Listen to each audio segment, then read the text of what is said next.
tu as reçu ton admission et tu te poses la question de savoir ce qu'il faut faire après l'obtention d'une admission. Et donc voilà, tu es à la bonne place, reste jusqu'à la fin de la vidéo. Donc après admission, ce qu'il faut faire, c'est de valider par la suite ton admission. Donc je prends un exemple banal. Tu as eu une admission à l'université de Strasbourg, à l'université de Montpellier. Tu vas valider ton admission pour dire que, écoute, mon choix définitif se porte sur telle université.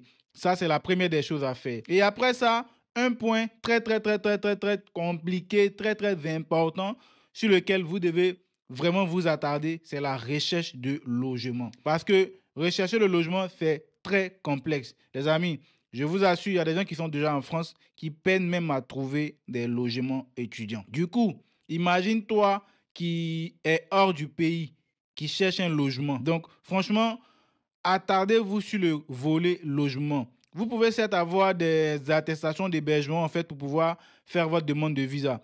Mais ça ne doit pas vous empêcher de continuer à chercher un logement. Parce que vous allez compter sur les gens et puis une fois arrivé ici, ces gens-là vont vous dire que ouais, non, c'est-à-dire que, et après ça va être compliqué pour vous. Vous allez maintenant courir de gauche à droite pour chercher un endroit même où poser la tête. Même si vous allez utiliser des attestations d'hébergement provenant de la ville dans laquelle vous êtes admissible et tout, continuez quand même à chercher votre logement, continuez à, en tout cas, vous arranger pour trouver un logement, pour être sûr que là où vous venez, vous avez un toit où vous allez vous reposer, vous allez pouvoir dormir.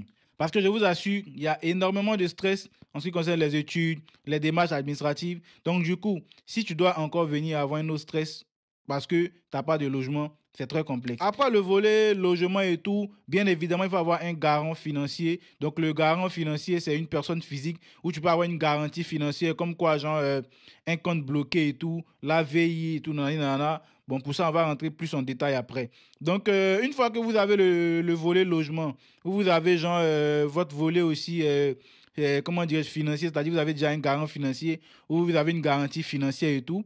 Tout ça réuni va vous permettre maintenant d'aller au visa. Parce que après validation de votre admission, vous allez recevoir l'accord préalable d'inscription dans l'université en question que vous allez utiliser en fait pour rajouter sur vos autres documents parce que c'est l'accord préalable qui vous autorise maintenant à aller faire la demande du visa. Vous dites que écoute, telle personne est admissible dans telle université et que tout est OK, la personne peut passer à la demande du visa. Donc à cela, vous allez rajouter le volet financement, le volet hébergement et puis voilà, rajouter tous les autres documents que vous avez utilisés sur votre plateforme Campus France pour aller maintenant à la demande du visa qui probablement sera ouvert de façon générale mi-mai, fin mai. Donc, dès que vous avez votre admission, les amis, concentrez-vous sur la recherche de logement.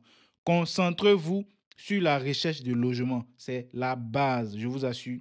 Donc, je vais m'arrêter là pour cette vidéo pour ne pas qu'elle soit trop longue. Si vous avez des questions spécifiques sur le logement, sur le volet financier, sur tout ce qui concerne la procédure Campus France, n'hésitez pas à les poser en commentaire et je vais vous répondre pour vous éclaircir voilà, sur tous les points afin que vous soyez vraiment au même niveau d'information et que vous puissiez réussir votre procédure en cette année. On est ensemble et n'oubliez pas de vous abonner et de partager la vidéo.